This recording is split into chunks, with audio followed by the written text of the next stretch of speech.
ਅਗਰ ਤੁਸੀਂ ਵੀ ਚਾਹੁੰਦੇ ਹੋ ਨਾ ਕਿ ਤੁਹਾਡਾ weight ਲੂਜ਼ ਹੋਵੇ, ਤੁਹਾਡਾ ਢਿੱਡ ਬਾਹਰ ਨਾ ਨਿਕਲਿਆ ਹੋਵੇ, ਤਾਂ ਤੁਹਾਨੂੰ ਫਿਰ ਇਹ ਜਿਹੜਾ ਨਹੀਂ ਸਾਹਮਣੇ ਹਰੀਆਂ ਹਰੀਆਂ ਚੀਜ਼ਾਂ ਪਈਆਂ ਇਹ ਖਾਣੀਆਂ ਪੈਣਗੀਆਂ।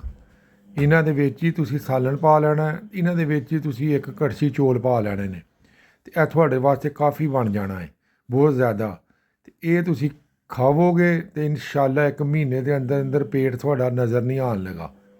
ਇੱਕ ਵਾਰੀ ਇਹ ਟਰਾਈ ਮਾਰੋ, ਸਿਰਫ 1 ਮਹੀਨਾ ਇਸ ਤਰ੍ਹਾਂ ਦੇ ਸਲਾਦ ਇਕੱਠੇ ਕਰੋ, ਪਿਆਜ਼ ਪਾਓ, ਸ਼ਲਗਮ ਪਾ ਲਓ, ਮੂਲੀ ਪਾ ਲਓ, ਗਾਜਰਾਂ ਪਾ ਲਓ, ਖੀਰੇ ਪਾ ਲਓ, ਇੱਕ ਪਲੇਟ ਬਣਾ ਲਓ। ਇਹਦੇ ਵਿੱਚ ਇੱਕ ਸਾਲਣ ਦੀ ਪਲੇਟ ਪਾਓ, ਕੋਲੀ ਇੱਕ ਪਲੇਟ ਪਾ ਲਓ, ਵਿੱਚ ਨਾਲ ਥੋੜ੍ਹਾ ਜਿਹਾ ਚੌਲ ਪਾ ਲਓ, ਨਹੀਂ ਤਾਂ ਇੱਕ ਛਾਣ ਵਾਲੇ ਆਟੇ ਦੀ ਇੱਕ ਪਤਲੀ ਜਿਹੀ ਰੋਟੀ ਬਣਾ ਲਓ ਅਤੇ ਇਹਨੂੰ ਖਾ ਲਵੋ। ਅਤੇ ਜੇ ਤੁਹਾਡਾ weight ਲੂਜ਼ ਨਾ ਹੋਇਆ, ਮਹੀਨੇ 'ਚ ਪੇਟ ਪਿੱਛੇ ਨਾ ਗਿਆ, ਅਤੇ ਫਿਰ ਮੈਸੇਜ ਕਰਕੇ ਮੈਨੂੰ ਦੱਸ ਦੇਣਾ। ਇਹਨੂੰ ਰੱਖਿਆ, ਨਿੰਬੂ ਨੂੰ ਹਜੇ ਬਾਹਰ ਰੱਖ ਲੈਂਦੇ ਹਾਂ। ਇਹ ਥੱਲੇ ਚੌਲ ਪਾਉਣੇ ਨੇ ਤੁਸੀਂ ਭਾਈ ਜੀ, ਸਿਰਫ ਇਹ ਦੇਖੋ 1 ਚਮਚਾ, ਇਹ 2 ਚਮਚੇ ਚੌਲ ਹੋ ਗਏ।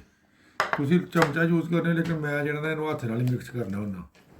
ਇਹ ਦੇਖੋ ਇਸ ਤਰ੍ਹਾਂ ਮਿਕਸ ਕੀਤਾ ਇਹਨਾਂ ਨੂੰ, ਕਿੱਡੀ ਪਲੇਟ ਬਣ ਚੱਲੀ ਹੈ, ਅਜੇ ਬਣਨੀ ਹੈ। ਇਹ ਚਾਵਲ ਹੋ ਗਏ, ਚਾਵਲਾਂ ਦਾ ਵੀ ਮਜ਼ਾ ਲੈ ਲਿਆ, ਸਲਾਦ ਦਾ ਵੀ ਲੈ ਲਿਆ। ਨਾਲ ਹੁਣ ਜਿਹੜਾ ਸਾਲਣ ਤੁਸੀਂ ਆਪਣਾ ਉੱਤੇ ਦੇ ਪਾ ਲੈਣਾ, ਠੀਕ ਹੈ। ਇਹ ਸਾਲਣ ਦੇ 2 ਚਮਚੇ ਪਾ ਲਓ, 3 ਪਾ ਲਓ ਜੀ, ਸਾਲਣ ਦਾ ਕੋਈ ਏਡਾ ਮਸਲਾ ਨਹੀਂ। ਇਹ ਸਾਲਣ ਕੋਈ ਦਾਲਾਂ ਖਾਓ, ਕੋਈ ਗੋਸ਼ਤ ਖਾਓ, ਜੋ ਮਰਜ਼ੀ ਚੀਜ਼ ਖਾਓ, ਇੰਨਾ ਸਾਲਣ ਪਾ ਲਓ। ਇਹ ਸਾਰੀ ਪਲੇਟ ਤੁਸੀਂ ਮਿਕਸ ਕਰ ਲੈਣੀ ਹੈ। ਇਹ ਦੇਖੋ ਕਿੱਡੀ ਵੱਡੀ ਪਲੇਟ ਬਣ ਗਈ ਹੈ। ਜੇ ਤੁਹਾਡਾ ਦਿਲ ਲੈ ਕੇ weight ਲੂਜ਼ ਕਰਨਾ ਹੈ, ਤਾਂ ਫਿਰ ਤੁਹਾਨੂੰ 1 ਮਹੀਨਾ ਸਿਰਫ ਇਹ ਚੀਜ਼ ਕਰਨੀ ਪੈਣੀ ਹੈ।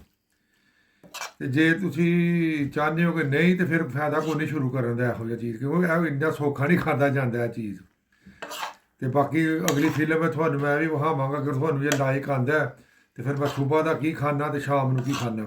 ਮੈਂ ਇਹ ਤਰੀਕੇ ਨਾਲ ਆਪਣਾ 31 kg weight ਲੂਜ਼ ਕੀਤਾ ਸੀ ਸਿਰਫ 3 ਮਹੀਨਿਆਂ 'ਚ। ਔਰ ਲੋਕ ਮੈਨੂੰ ਪਹਿਚਾਣਦੇ ਨਹੀਂ ਸਨ ਕਿ ਇੰਨਾ weight ਕਿਸ ਤਰ੍ਹਾਂ ਲੂਜ਼ ਕਰ ਲਿਆ। ਬਸ ਇਹ ਦੇਖੋ ਕਿੰਨੀ ਸੋਹਣੀ ਪਲੇਟ ਬਣ ਗਈ। ਨਾ ਇਹਦੇ ਦਹੀਂ ਪਾਉਣਾ, ਹੋਰ ਕੋਈ ਚੀਜ਼ ਨਹੀਂ ਪਾਣੀ, ਸਾਲਣ ਪਾ ਲਿਆ, ਹੋਰ ਕੀ ਪਾਉਣਾ ਇਹਦੇ ਤੁਸੀਂ। ਇਹ ਇੰਨਾ ਕਰਕੇ ਅਤੇ ਬਿਸਮਿਲ੍ਲਾ ਕਰਕੇ ਖਾਣਾ ਸ਼ੁਰੂ ਕਰ ਲਓ।